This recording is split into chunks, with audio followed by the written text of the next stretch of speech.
In today's video, we're going to be taking a look at Darth Malak for the Black Series 6-inch line. So this is an action figure I've been wanting in my collection for about 6 months now. I think he's been out since around June or July of this year. And I've just been slow about getting him because the pre-orders, unfortunately, I had a pre-order through Entertainment Earth, and for whatever reason, it just kept getting backlogged and backlogged, and now it just seems like it's kind of in limbo at this point. So it's like, oh shoot, well, I guess I'm gonna have to go to eBay now to get him. And it's one I don't really want to take a risk on, because sometimes with Entertainment Earth, for example, when they put a pre-order on like backlog or something like that, you're not really guaranteed to get it.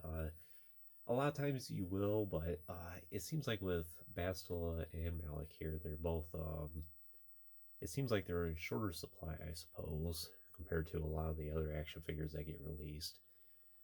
And I didn't really want to take a risk with this one. This is one that more often than not I can wait on an action figure, but this one's like, yes, I'd rather not wait on this if I can help it. And now that I have them in hand, I'm glad I have them. Unfortunately though, mine is actually a defect, and I'll point that out here in a little bit. It's not one that's too damaging to the action figure. It's a little irritating, I suppose, but it's nothing that can't really be handled, and it's something I can deal with. It's one of those things that is unique to your own action figure. If I put these in a row of like 1,000 different Black Series Malaks, I'll be able to point mine out, for example. So what more can I say about this? So for one, similar to Bastila, it's I'm sure a lot of us are surprised that we actually got a Black Series Malak. It's not something we probably ever thought that Hasbro would ever get around to doing. It was a surprise to get Revan done, but that was mostly because of a fan vote. But Malak and Bastila really didn't have a lot of initiative behind them, except for the Knights of the Republic remake, which at the time of this video is still in limbo. We have no idea what's happening with that. A couple weeks ago it came out that it was actually canceled, and then another report came out after that that was saying, oh, it's not really canceled, it's just kind of in limbo right now. They're not really actively working on it, but it's not technically canceled, so who knows. But I can confidently say it's probably going to be a long while before we ever see a KOTOR remake see the light of day. And if it ever happens, it may not even be into the next decade even. So who knows? If it ever gets made at this point is really hard to say. Personally, I'm not a big fan of a KOTOR remake. I'd rather see an entirely new game that's revolved around the KOTOR timeline. And a lot of it is I don't want to potentially see them ruin the original game. We've heard things every now and then, like Calo Nord was going to be neglected or taken out of the game altogether, and like Saul Kareth was going to be changed genders, and you know, a whole bunch of stuff like that. It's like, you know, I really don't want them. I really don't want the game to be risked being ruined or have this big controversy around it, and then eventually the title is pretty much stained forever because there's all this controversy around it. I'd rather just have it rest in peace, be as it is. KOTOR is still looked at fondly to this day, and lots of people still play it, so let's just leave it at that. But developing an all-new game, maybe around the Mandalorian Wars, or maybe Knights of the Republic 3 even, I think that would be a better idea to go about, because it's something fresh. Yes, you can have some context behind it, but at the same time, you can kind of veer off and do your own thing with it. And I think that would have been the better the option to go. That's just my take on the KOTOR remake. If it happens, we'll see how it goes. I might be open to trying it, but I would, if I had the final say on it of game made or not made, I would rather not have it made and then make an entirely new game instead. So for Malak here, so turns out he's a really good action figure. I guess we'll go over this defect now. So when I open this in the package, unfortunately his left arm here was glued to him, and it was glued like that around where the bicep is, and I had to pry that open and tear it open a little bit to get that. And as you can see there, it has a little bit of that residue there. and a little bit there on his arm. Not the end of the world, but unfortunately that is a quality control issue. Fortunately, it doesn't really take away from the figure or anything, and nothing's really too damaged. But that is irritating, especially since I've looked at other samples online, and it's nice and smooth here, and there's no evidence of any residue or anything. So that's just something unique for my particular figure. Not something I'm going to return it over, but it's just irritating. But it could be much worse. It could have been something on his head or on his face or something like that, or something like right in the middle of his chest where every time I look at this, you're going to see it. But at least for this, I can kind of hide it, and I don't think most people would ever think anything of it anyway. So let's just go ahead and take a look at the package here. So that's a pretty nice image of Malak. Knights of the Old Republic, Gaming Greats. This is the character side view here. And then we have the back here.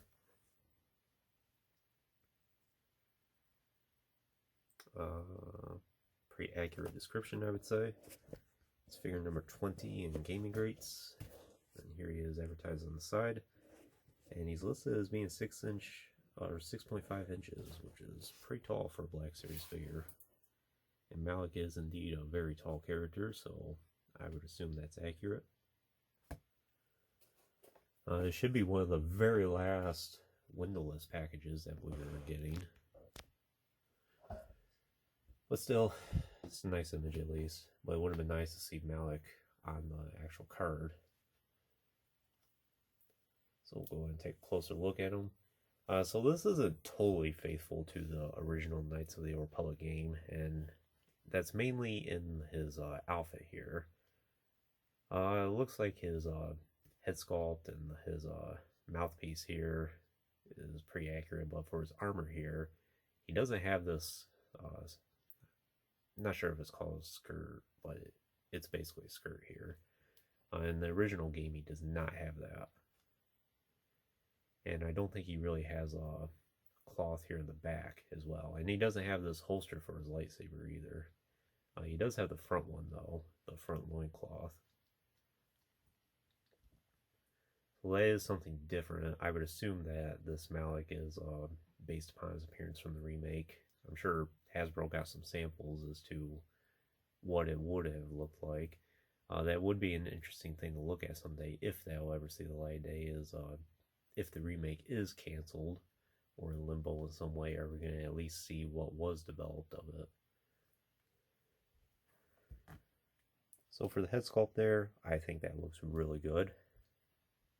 So you can see, I think they went for some of the dark side corruption on Malak here, as you can see by some of the spots he has on his head and some of the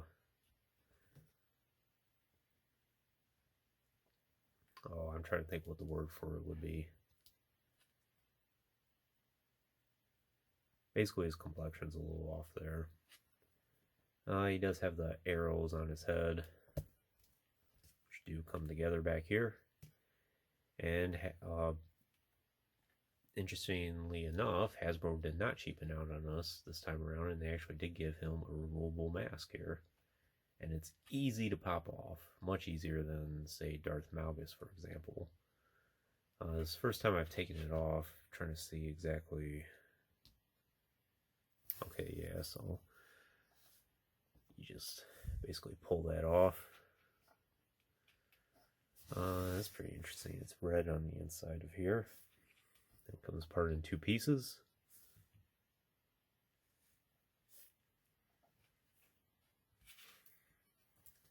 So you have what I would assume this controls his nerve endings here. Side view of his head. And that looks pretty good. And he has his voice modulator right there. So that looks really nice. But yeah, you can really see that corruption of the dark side on him. Looks pretty good. You don't really see this type of corruption on him in the game at all. He pretty much looks exactly how it looks on the rest of his head. Pretty normal. That's nice detailing. I really like that. If you don't know the backstory about Malak's jaw here, so Revan and him ended up dueling each other, and then he ends up losing his jaw in a duel with Revan. This must have been between the time, or it was after they became a Sith, at least. I'm not sure how soon to the original Knights of the Republic game it takes place. Probably within a couple months or even days, even. It's not too long.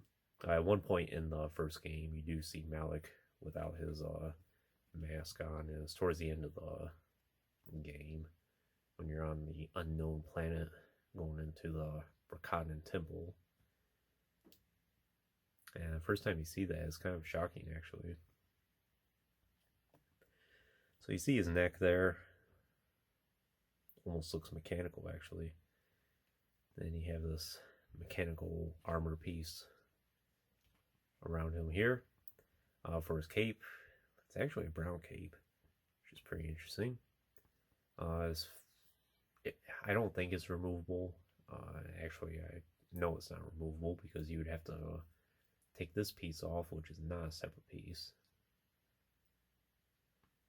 I suppose you could remove it if you wanted to do some customizing work, but you would have to rip this off. There's his belt there, and then his boots. Kind of looks like an Imperial officer's uniform a little bit with some extra accessories, I suppose. His hands do have that pasty white look, which is pretty accurate. Malak is a pretty bright character, I would say. Has that pouch there. And no pouches on this side. Let's see if we can put this back on. Oops.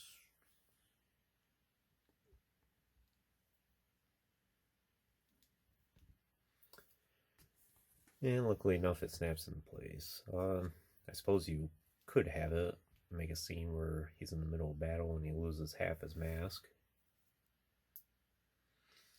Yeah, not too bad to put back together.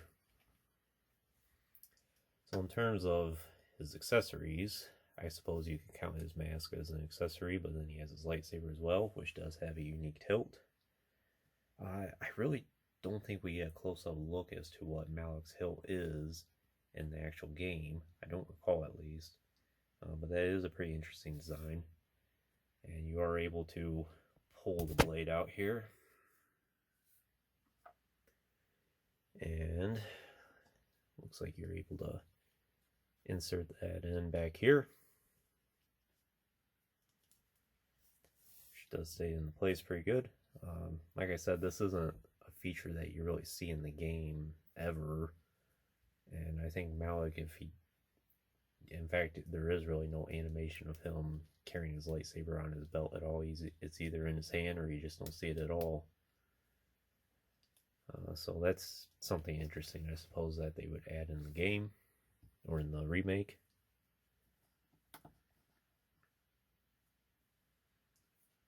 Stands pretty good on his own, too. He has a pretty large footprint.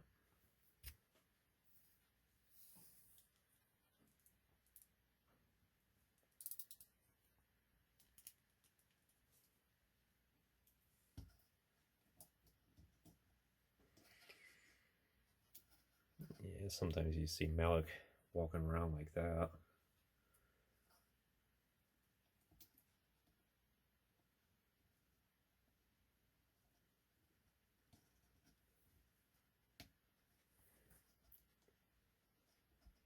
Then in game, usually his fighting stance is something like that.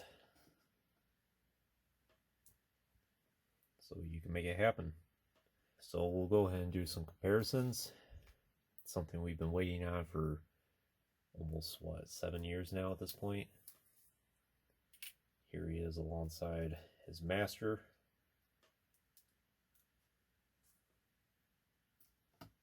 Darth Revan. And that looks accurate. Revan is definitely much shorter compared to Malak. And they look really nice side by side.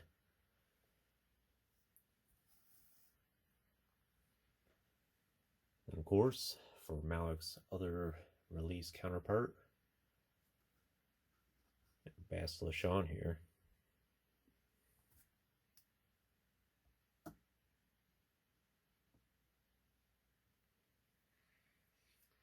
And this is really nice to me. As a big fan of Knights of the Republic, this really warms your heart to see some of your favorite characters all lined up in action figure form side by side. I would love to get the rest of the companions at some point, but who knows if that'll ever happen. One thing I did dream about back around 2006 and 7 is having like a Knights of the Republic style line, or a Knights of the Republic action figure line in the style of the Revenge of the Sith line, where we got like 60 action figures, a lot of obscure characters. You know how like in the Revenge of the Sith line we got a lot of obscure senators and aliens and things like that. It'd be nice to get like a generic Selkath and a Rodian, an Aquish, you name it, all those type of characters, and then of course we get all the main characters that go along with it. I think that would have been a highly successful line, and unfortunately it's probably never going to be. That would have been nice to see back in the day. And then of course some ships to go along with it, like a Sith fighter and a Republic fighter and speeders, a swoop bike and things like that. I think that would have been a nice thing. I didn't bring out the 3 3/4 inch Malak to show you. It's totally forgot about it actually, but I'll do that in a different video at some point.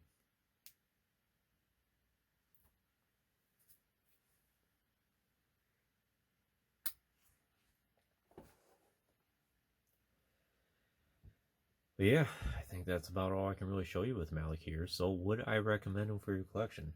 I totally would, especially if you're a fan of Knights of the Republic, you're a fan of Sith Lords, or you're a fan of Black Series action figures in general. I think by default, just for being Darth Malak, and plus he is a really cool action figure as is, I think he's going to go down as one of the best action figures of the year for Black Series. And you might have a case for being one of the best Black Series action figures of all time. It's a shame mine has that little bit of a tear in him on his side there, but it's not the end of the world. Like I said, I guess it's just one thing to identify mine better. Plus, maybe it could be like a battle damage look. But still, something to be wary of, that there could be some quality control issues, and for the prices we're paying for these, I actually paid $39 for this, which is a little pricey, but that was about the cheapest I was going to find them for. And I really don't see him getting many more repacks going forward. So if you don't have him in your collection yet, I would suggest jumping on him as soon as possible, even if you have to pay a little bit more for it. Who knows, maybe you'll get repacked in the future, but it's not really a gamble I was willing to take with this guy. So yeah, nice action figure all around. One of the best for the year probably. And it's nice to finally complete this set with Master and Apprentice. And in a way, it's a Master, Apprentice, and then Apprentice again, because for a brief period of time, Bastila Shan was Darth Malak's apprentice.